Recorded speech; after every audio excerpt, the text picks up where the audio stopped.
Mediocre Hobbies Podcast, Season 2, now available in video. Follow us online. Andy, youtube.com/@mediocre hobbies. And Tom is at instagram.com/tom.landy.hobby. Hey guys, welcome back to Mediocre Hobbies Podcast Season 2. This time we have added our mugs to the recordings to be a little bit more personal. I hope you guys like it. If you do, make sure you drop in the comments below. We'd like to get as much feedback as humanly possible about the things that you do like in the podcast, and maybe some things that you like us to change in the podcast or add into the podcast. We will do all of those things for you if we can. Season 2 will hopefully feature a lot of interviews and a lot of third people in the chat. So I'm very excited to bring that to you with, of course, the beautiful co-host, Mr. Tom Landy. Hello. You can finally see his beautiful face as well. I'm sure you're sick of my mug from videos, but that's what he looks like. In terms of comments, one of my favorite things at the moment is people leaving emojis, and we have to try and guess what the Space Marine chapter is. The obvious ones, right? Where there's that like metal arm, and you're like, yeah, okay, that's easy. But drop us some emojis about your favorite Space Marine chapters, and I'd like to see some Christmas trees in there. Like, make us think. All right, guys, without further ado, let's get into the episode. Your face is also quite red, the same as mine. I don't know whether that's just the way it's recording or whether it's actually going to come out this way. I think I'm just a red boy. I think that's all it is. That's true. That's true. How are you, sir? Happy New Year. Happy New Year. We're only 60 days into it or something, but you know. That's it, yeah. How about we do some lighting adjustments, see if that makes a difference. That better? Yeah, it's a little bit better, yeah. Oh, fabulous. Fabulous. Do you like my mess? Well, Tried to make it good. Of course. Your microphone is like the whole screen though. That's the idea. Yeah. No one needs to see my face, Andy. No one needs to see my face. Yeah, it's right here. Like your whole arm is in. It's like this. You're like, hello? Yeah. I know. Well, I can fix it for next time. Yeah. I can fix it. I gotta see your beautiful face. Like, I mean, it's where the money comes from, you know? Well, I'll move aside. I'll move aside from time to time. I'll move aside. Yeah. Well, how's it going there, boy? Hi, how are you? How's it going? What is happening? So we will have to be more careful with, like, you know, the way you like cut things a million times. That'll be really noticeable with faces. Hey, yeah. I think what I'll become accustomed to star fades. Just like star wipes everything. Yep, that's it. As if the conversation had just happened, and nobody else was paying attention. Yeah, just turn it perfectly with all the audience blinking at the same time. I'll never know. That's true. Actually, we could do that at the beginning of each one. We could be like, okay, on 3, 1, 2, blink, 1, 2, blink, and then absolutely. How's it been? Like, it's been mental. I've been enjoying your 3D printing weekly videos. Oh, thank you very much. Yeah. Struggling away with those and making them work, and yeah, they're a thing. It's just all about the figuring out how to package sponsored videos correctly is an entirely new thing that is scary and, well, just scary to be honest. But it's a whole new learning process now. Does anyone watch them, like in comparison to other things, or do you get the same kind of views as you do for non-40K content? No, I wouldn't hear that. So that's why I have packaged a few things like the Archvillain robot is like painting up a new gun servitor or whatever, like kind of buzzy keywords, or the like Desolator engine thing I did for them was like, yeah, let's finally get a new demon engine. So I see what it was, and that did really well with those names. So when I'm just like, I painted an Archvillain this, people are like, we don't care. I'm like, no. Yeah. Okay. So yeah, you have to like package it up. So I'm doing like a laser cutter video tomorrow. Nice. I've done a couple of test cuts and stuff, trying to get that machine honed in. But even that, it's like, I can't just be like, I used 2 trees, new laser cutter they sent me. And they're like, I don't care. So, laser cut a piece of like 40K terrain, and then I'm going to be like, leveling up your Age of Sigmar MDF terrain, like add rubble and paint it and stuff, do that kind of a video, and then obviously tie it in with it. Is my idea. So we'll see how that goes. And yeah, it's a bit of a learning experience. The more of these kind of videos I do, the it's feel like it's like when someone's paying you to do a video, you really have to put the work in. Yeah. And make sure you're giving them something that they're happy with and you're proud of, and obviously feed into repeat business and all that kind of stuff. So Yeah, I mean, I guess it's always a challenge, right? You never know what's going to sell, and then some weeks you get Angron, and you're like, how do I make something interesting next week? Because I've just had Angron, right? Like it's a challenge. Yeah, he did particularly well. Yeah. Yeah. How long did it take you to actually paint him up? Like a couple of hours? Literally less than a day, a couple hours. Yeah. Like I said, if I could paint and the paint would dry as soon as I click my fingers when I finished applying it, I'd say I could have painted him in 3 hours. Like. Yeah. So, yeah, it was glorious. He's a monster of a thing. Yeah, he's smaller than I expected, but then I guess he was never going to be the size I wanted him to be. Like I thought he'd be much more like much bigger body, but he falls down on he's much more, I don't want to say human because that's the wrong word, but like he's not as big as like an Imperial Knight, which is what I was thinking he was. And I know the wings do add that, but I thought he'd be bigger. I thought he would be chunkier. Yeah, I'm not complaining. I think he's great, but I feel like he's not as big as, like I saw him next to Scarbrand and he looks small. Yeah. It's not all like he was always the smallest Primarch apart from Alfarius. Like he was actually the smallest in dimensions. So I don't know whether that played into the decision making, but he's not like smaller than Mortarion. Like he's the same size as Mortarion. He's like in a big and out swept pose. Like if you folded Mortarion the same way, he would be the same size or smaller. Magnus is a little bigger, but he's always supposed to be huge. Magnus is huge, yeah. Now Magnus is also like this, right? Like he's just big arms and ready to fight. They're all in this room right now. So I keep looking at them all, just like, yeah. Yeah, it's good content. You just kind of looking around the room and that guy there. We're talking about that guy. Yeah. I suppose the biggest change for you is no, I don't think I'm gonna get into 3D printing anytime soon at all. And then okay, that's all you do now. Andy, I got a 3D printer. Oh my god. So good. I told you. Yeah, but when does anyone ever who's listening to you, right? Who's ever listening Who is listening to me? Apparently nobody, but some people. I think I did it properly though. I feel like I watched every video that was on YouTube about how to get a 3D printer, and I accidentally got the best 3D printer for beginners. There's something about the way the Elegoo Mars plate levels, because it's on a single piece rather than that you kind of have to flatten at multiple places on other ones. It's just a spring mounted jibber jabber, so you just kind of do it once and it's done. But I've printed out a lot of things and I have had no issues that weren't resin related. And like to quell it, like, is it hard to use a 3D printer? No, it's not even that. It's when you have your process, none it's like I've got a laser printer next to me. It's just like press and print. It's just the time it takes. It's so good. Yeah, that's like what people don't understand. Like I think there's like I think I feel the same way I do about like painting online. There's so many accounts out there that make it seem more complicated than it needs to be. It's like it's really not. Like it literally plug in a USB key with the file and hit print. Come back 3 hours later to a cool thing. Wash it, cure it, and paint it. You're done. Like it's like you will of course have issues. Things will go wrong, and you'll look at what happens. But that's it's the same with any hobby.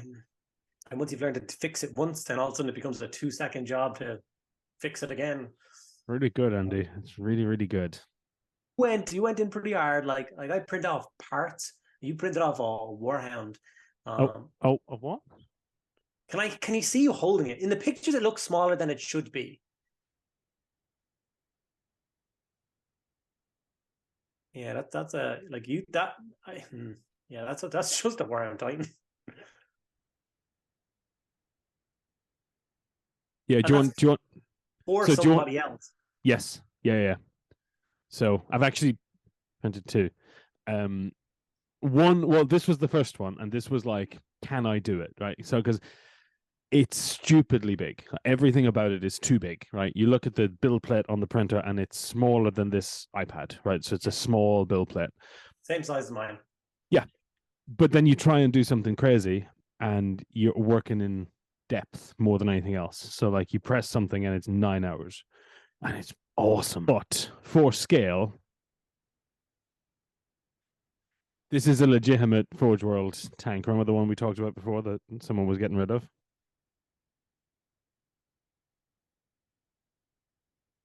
Yeah.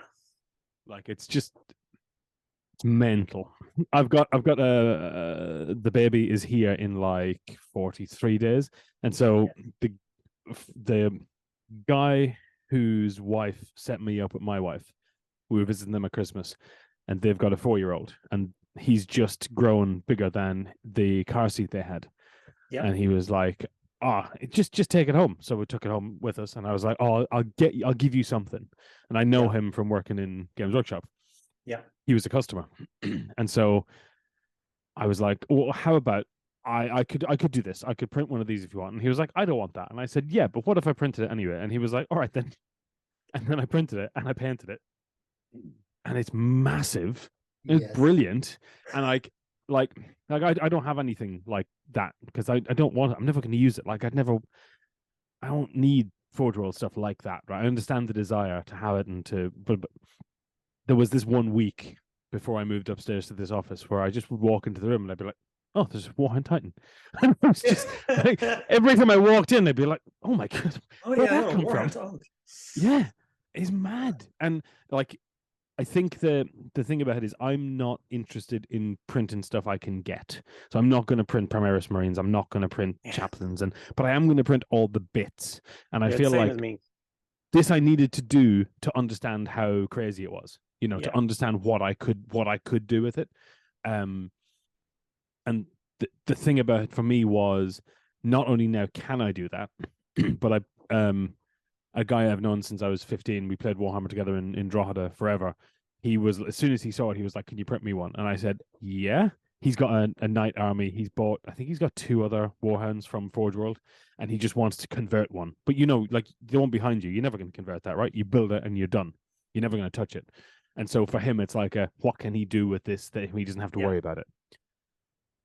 And not to knock the Forge World model, but it's not worth 400 quid in the way that, like, I'm never going to use it, that sense, right? So when I can print one for, well, let's include the cost of the printer and the equipment around it for about 250 quid all in. Like, if you hadn't bought that a decade ago, you could print one now and it'd be fine. But how many times have you used that in a decade? Of it? The like Lucius pattern one or the Mars pattern one? The one I don't have. The old ones. With the like square body. Yep. Yeah. Like I love the video that Squidmar did where he printed the old armor cast orc one. I want to print one of those. Like when I do back around do my orcs, I want to print that. But I wait till I have a bigger printer because it's like a big piece for those big ring body pieces. Yeah. And I'm just like, yep, I know that's in my future. Well, whatever that file is, I'll pay money for it and I'll buy it and I'll do it and I'll so yeah, I've been like tarting up all my Black Templars over the last couple of weeks, like with all of my great Titan Studio stuff. That Dreadnought conversion kit is amazing for the Redemptor, right? Yeah. The one I backed came with parts for a Dark Angel one and a Black Templar. So with Dark Angel on the horizon, I may need my 6th Redemptor Dreadnought now. Yeah, and that's the thing I'm most, like, genuinely the thing that I want to print more is bits and pieces and things, or like the unit of Terminators that I bought the files for, stuff that just don't exist. They're much more like the old school, big, massive shoulder pad Terminator guys, because I don't care about, if I want it, I can just go and buy it, in which case I'll go and buy it. Yeah.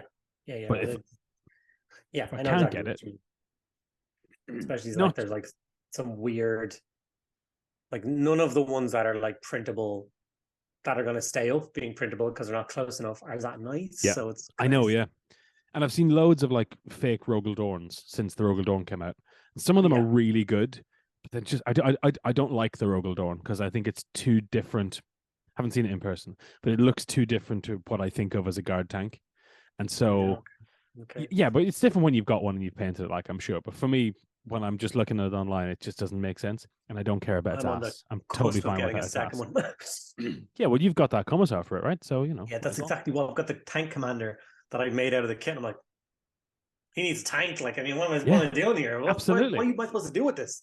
Yeah, and it's not that I don't like the Rogel Dawn tank, but I don't like it enough, and I don't like any of the alternate versions that people have made any better than it. So maybe I should just get a Lehman Russ variant, because there's some really good Lehman Russ variants out there, and scale it. Ones, yeah, and then I can just increase the size by 20% and print it out, which is another thing you can do, which is crazy. Yeah, it is like literally madness.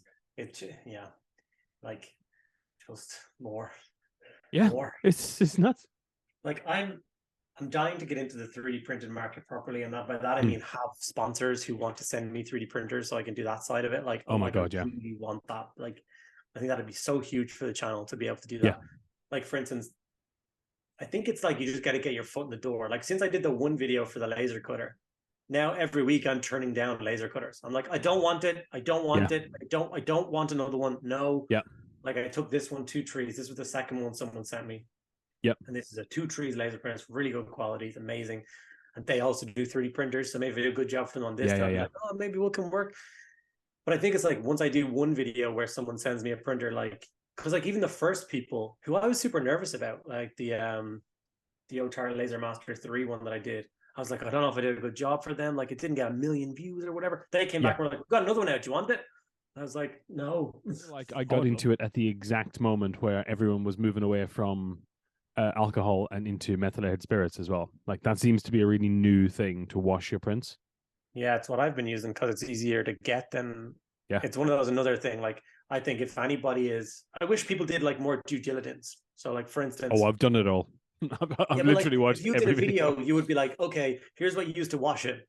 By the way, if you're in this country, you should buy this. If you're in this country, you should buy, that kind of thing. Instead of just like, buy our degreaser 62 for a Honda Chevy 90. I'm like, I can't get that here. Oh, that's your problem. Like, oh, for God's. I've already seen loads of videos. So like it's a denatured alcohol is what it's called in most countries. Americans, I think, call it like red.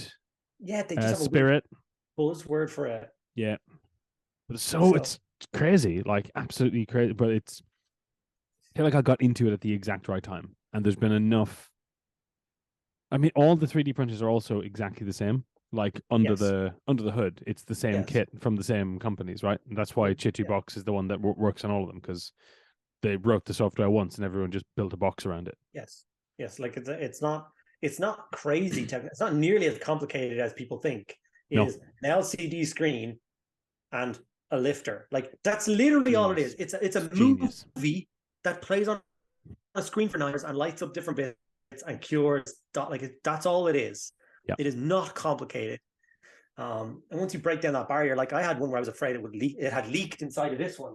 So I opened the inside of it and I was like, hey man, this whole thing is empty. There's nothing in here. But the cone of silver and a little LCD screen. I'm like, this is nothing. It's like Game Boy technology. It's nuts, right? It's less than a Raspberry Pi to run it. Like, oh, it's absolutely nuts. I think that like the biggest upgrade for anyone who does care is one of these. Just buy a different USB stick, because the one that comes with it is a piece of trash. Yes, apparently. I never had an issue, but I never had an issue with it. Like, even they like my Anycubic printer isn't the PLA printer is a micro SD card, not a micro, just an SD card. And like the SD card they send you is great. They give you a USB key plug to plug it into your computer adapter, and that thing is a piece of trash that doesn't work at all. But I couldn't figure out what the problem was. It's like, it's not talking, so I had to go and buy. And eventually, I plugged it into a laptop I had in the house, and it popped up perfectly. I was like, it's this stupid thing, this cheap piece of junk, 10 cents a piece, kind of. Yep. So I went and bought a really nice card reader, and everything has been dandy ever since then. But sometimes the peripherals that go around it aren't the best. I think it's really interesting, the box of bits you get, though, generally. I don't know whether they have the same ones, because like I got into 3D printing kind of at the start of like commercial 3D printing. So like I've even noticed the quality drop from that thing. The stuff you got with this compared to what you got with the new one is like drastically. Like even with that one, they give you 3 sets of spare FEP and like gloves and they give you everything.